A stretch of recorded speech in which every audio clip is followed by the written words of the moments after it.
Assalamualaikum warahmatullahi wabarakatuh. Kisah Abu Kilabah ini merupakan salah satu kisah sahabat yang mengharukan. Dari kisah Abu Kilabah ini, kita bisa belajar bagaimana mensyukuri apapun yang kita miliki dan tetap bersabar dengan apa yang menimpa kita. Diriwayatkan oleh Ibnu Hibban dalam kitab As-Siqat. Kisah ini diriwayatkan dari Abdullah bin Muhammad. Salah satu seorang yang dekat dengan Nabi Muhammad SAW adalah Abu Kilabah. Selain 4 sahabat Nabi, yakni Abu Bakar As-Siddiq, Umar bin Khattab, Utsman bin Affan, dan Talhah bin Ubaidillah, sosok Abu Kilabah merupakan seorang sahabat yang terakhir kali wafat. Dikisahkan ketika terjadi suatu peperangan di daerah Syam, Abdullah yang merupakan prajurit muslim terlepas dari rombongan dan terdampar di sebuah tanah lapang dekat pesisir. Kian hari, bekal makanannya semakin menipis. Di saat dirinya tidak tahu harus kemana. Hingga akhirnya, dia melihat satu tenda yang berdiri di atas tanah lapang. Tanpa pikir panjang, Abdullah menghampiri tenda yang tampak kumuh itu. Dia mendapati seorang pria tua yang tidak memiliki kedua tangan dan kaki. Abdullah juga menyadari bahwa pendengaran orang tersebut tidak normal, mata rabun, dan hanya lidah yang masih bisa berbicara. Dengan sembunyi-sembunyi, Abdullah menyimak setiap kata yang keluar dari mulut orang tua tersebut. "Wahai Allah, berilah petunjuk agar aku dapat terus memujimu, sehingga aku dapat bersyukur atas nikmat yang Engkau berikan. Sungguh, Engkau telah melebihkan diriku atas kebanyakan manusia." Begitu ucapan orang itu. Tak dapat menahan rasa heran, Abdullah yang sebelumnya sudah mengucapkan salam berkata, "Wahai Tuan, aku mendengarmu tadi berkata demikian, dan kau baru saja menyatakan Allah telah melebihkanmu atas banyak orang. Nikmat Allah mana yang telah engkau syukuri?" Orang tua itu menjawab, "Apakah kau tidak melihat apa yang telah Allah lakukan padaku? Demi Allah, seandainya ada halilintar datang menghanguskan tubuhku, atau gunung-gunung menindihku, laut menenggelamkanku, dan bumi menelan tubuhku, aku tetap bersyukur." Lalu orang tua itu menunjuk bibirnya. "Aku memang tidak bisa berbuat apa-apa untuk menolongmu. Aku bahkan tidak bisa bergerak walau bahaya bisa saja datang. Tapi aku punya seorang anak laki-laki. Dialah yang menolongku, membantuku untuk berwudu, menyuapiku ketika lapar, dan memberiku minum saat haus," lanjut orang tua itu.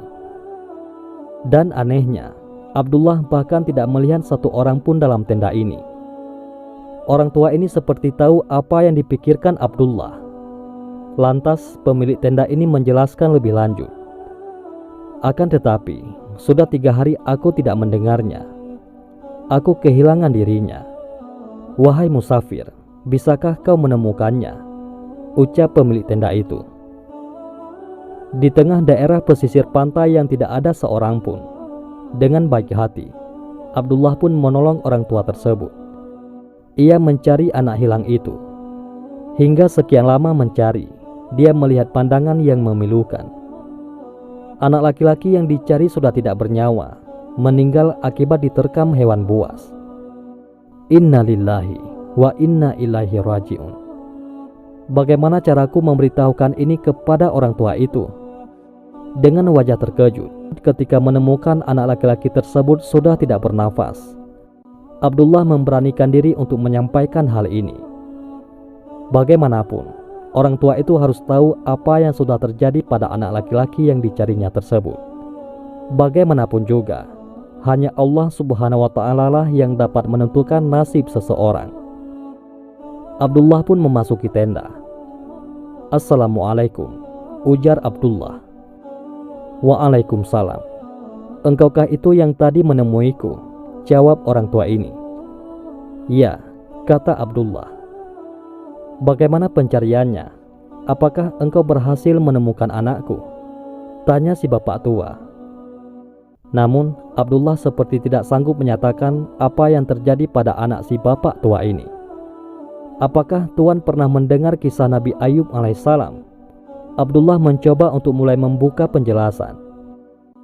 Ya, dia merupakan salah satu rasul yang mulia, jawab orang tua itu.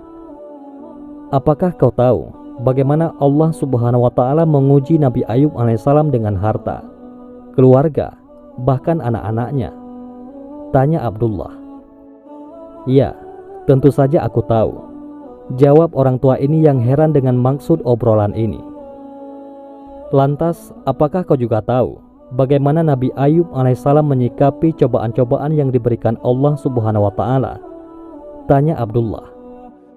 Ia selalu bersabar, bersyukur, dan memuji Allah, jawab orang tua tersebut.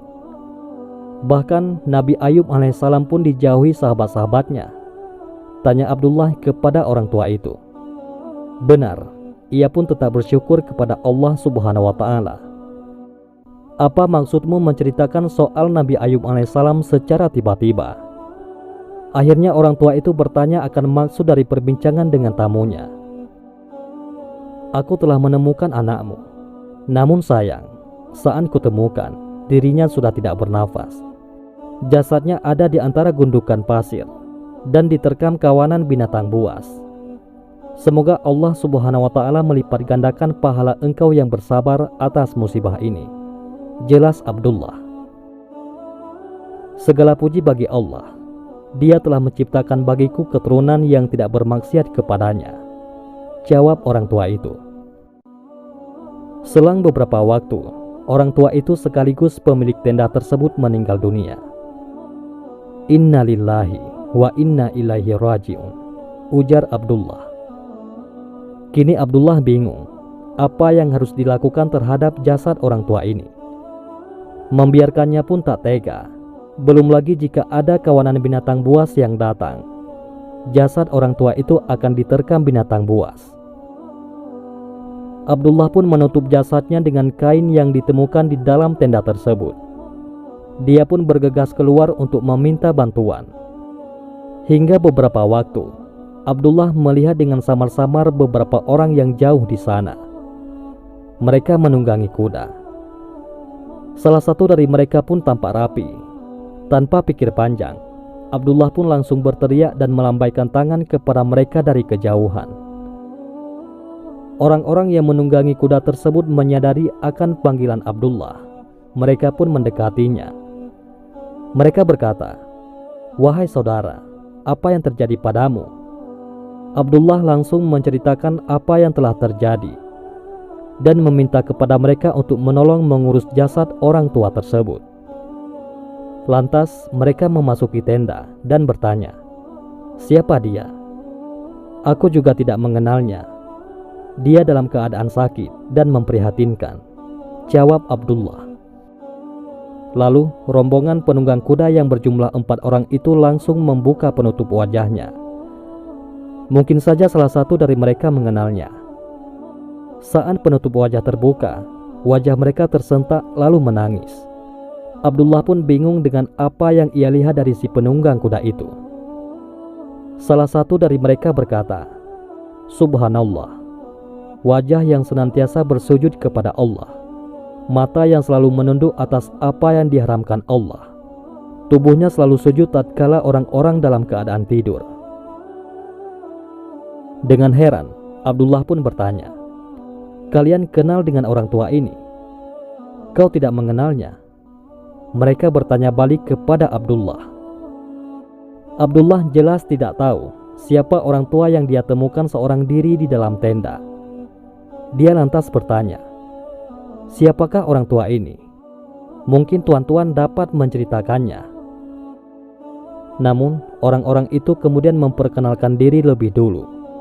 Mereka adalah utusan Raja Muslim yang memang ditugaskan untuk mencari tahu keberadaan orang tua tersebut. Kemudian mereka berkata, "Ia adalah Abu Kilabah Al-Jarmi, sahabat dari Rasulullah SAW. Laki-laki ini pernah diminta oleh khalifah untuk menjadi seorang hakim. Namun ia menolak jabatan tersebut. Dia membawa serta seorang anak laki-laki. Tadi kami menemukan jasad putranya dimakan singa. cerita pendamping utusan raja. Pada akhirnya, Abdullah pun paham. Dikatakan bahwa Abu Kilabah ini adalah sahabat Rasulullah terakhir pada masa itu, sehingga khalifah ingin menjadikannya seorang hakim. Abu Kilabah wafat pada tahun 104 Hijriah. Utusan raja yang dimintai pertolongan oleh Abdullah pun mengurus jenazah Abu Kilabah dan menyelatinya. Lalu mereka kembali ke negerinya dengan membawa kabar buruk diiringi hati yang sedih. Wallahu a'lam bishawab. Mudah-mudahan ini semua bermanfaat. Assalamualaikum warahmatullahi wabarakatuh.